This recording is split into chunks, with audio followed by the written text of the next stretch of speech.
Hallo julle en welkom. Is julle reg vir een van die vreemdste, mees misterieuse stories in die hele Bybel? Dis 'n storie met konings en koninginne en 'n plan wat so geheim is dat die held se naam nie een enkele keer genoem word nie. Klink interessant, né? Ja, wraggies, dis reg. In die hele boek van Ester gaan jy nie God se naam een keer lees nie. Daar's geen profete wat opdaag, geen engele, geen spesiale drome net, niks. So, dit laat 'n mens nogal wonder, is God dan glad nie deel van hierdie storie nie? Wel, dis presies hoekom ons vandag speurder gaan speel. Kom ons sit ons vergrootglasse en speurderhoede op, want ek het 'n sterk gevoel dat al sien ons nie sy naam nie, is sy vingerafdrukke oral oor hierdie storie. Is julle reg om saam te soek? Fantasties. Kom ons begin die saak. OK, so, ons storie begin in 'n plek met die naam Persië. Dis 'n reuse koninkryk en die koning met die naam Ahasveros het 'n bietjie van 'n probleem. Sien, hy het 'n massiewe partytjie gehou, dinge het lelik verkeerd geloop en hy het sy koningin Vashti weggestuur. So dink net, die magtigste man in die hele wêreld het nou nie 'n koningin nie. Wat nou? So, wat doen jy as jy 'n koning is met so 'n probleem? Wel, sy raadgewers kom met 'n plan. Hulle sê, kom ons hou die grootste skoonheidskompetisie ooit. Ja, die plan is om al die mooiste meisies van reg oor die hele koninkryk bymekaar te maak en dan kan die koning 'n nuwe koningin kies. Klink nogal interessant. Maar wag 'n bietjie speurders, hou julle oë oop. In hierdie hele plan, in al die drama en al die besluite, hoor ons van enige iemand wat bid? Is daar 'n profeet wat raad gee? Nee, dit voel net soos 'n gewone storie. Maar is dit? Kom ons kyk of ons eerste regte leidraad kan opspoor. OK speurders, hier begin die ware werk. Ons eerste groot leidraad het te doen met die meisie wat, glo dit of nie, die nuwe koningin gaan word. Haar naam is Ester en sy is glad nie die persoon wat jy sou verwag nie. Kyk, die ding van Ester is, sy was 'n Jood, dis baie belangrik. En sy was 'n weeskind, sy het nie 'n pa of 'n ma gehad nie. Haar neefie, Mordegai, het haar soos sy eie kind grootgemaak. Sy was deel van God se spesiale volk Israel, maar hulle het op hierdie stadium baie ver van hulle eie land af gewoon. Nog iets wat ons moet weet, is dat Ester nie haar hand opgesteek het en gesê het, "O, kies my, ek wil so graag koningin wees nie." Glad nie. Die Bybel sê sy is geneem. Dit was 'n bevel van die koning, sy moes gaan, of sy nou wou of nie. Dit moes nogal vreesaanjaend gewees het, dink jy nie? En dis nou hier speurders waar ons 'n baie belangrike woord raakloop. 'n Woord wat ons oor en oor gaan sien as ons van Ester lees. Daardie woord is guns. Dis amper soos 'n onsigbare towerkrag wat haar omring. Dink daaroor. Eers kry sy guns by Hegai, dis nou die man wat in beheer was van al die meisies, hy sorg dadelik spesiaal vir haar. En dan, die heel grootste ding, die koning self kies haar. Uit al die honderde ander meisies sien hy haar raak en maak haar sy koningin. Sommer net so. So, wat sê julle? Is Ester nie die gelukkigste meisie op aarde? Of is hierdie gans wat sy oral kry dalk 'n groot, helder leidraad, 'n vingerafdruk van iemand wat agter die skerms werk en harte verander? Miskien is dit hoe God werk. Hy plaas die regte mense op die regte plek op presies die regte tyd.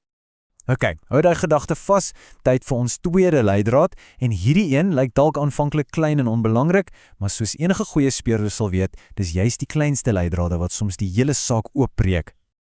Onthou julle vir Mordegai, Ester se oom? Wel, hy het gereeld by die koning se poort gesit. En op 'n dag terwyl hy daar is, hoor hy iets wat hy nie moes hoor nie. Twee van die koning se eie paleiswagte staan en fluister. En hulle is besig om te beplan om die koning dood te maak. Sjoe, so, wat doen Mordegai? Hy mors nie 'n oomblik nie. Hy stuur dadelik 'n boodskap vir koningin Ester. En sy gaan vertel die koning. Die hele komplot word ondersoek. En jep, dis waar.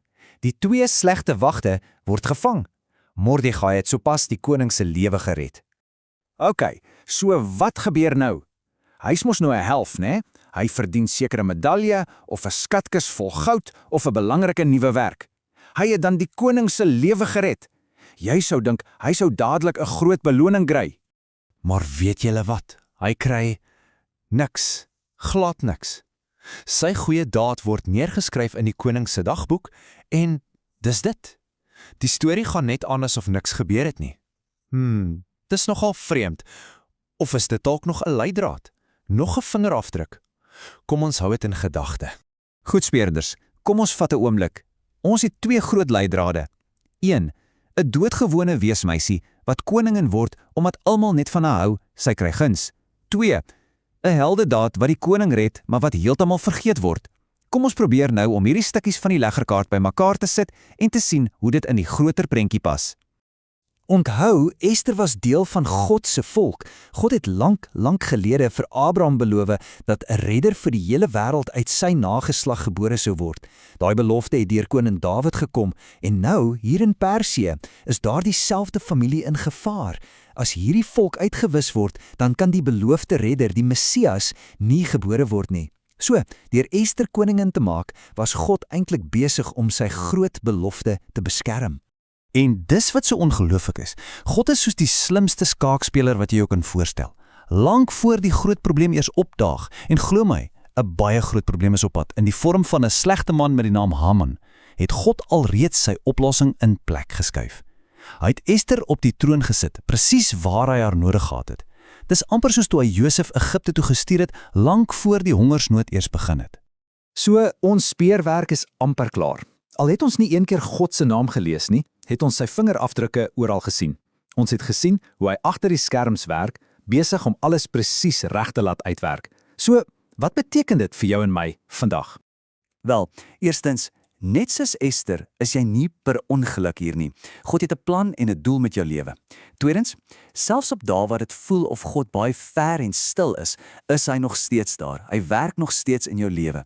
En derdens, nes met Mordegai, sien God die goeie dinge wat jy doen. Selfs al sien niemand anders dit raak nie en al kry nie dadelik 'n dankie of 'n beloning nie. By hom word niks ooit vergeet nie. Onthou altyd hierdie een ding, stil beteken nie afwesig nie. Net omdat dit voel of God stil is, beteken dit nie hy is nie daar nie.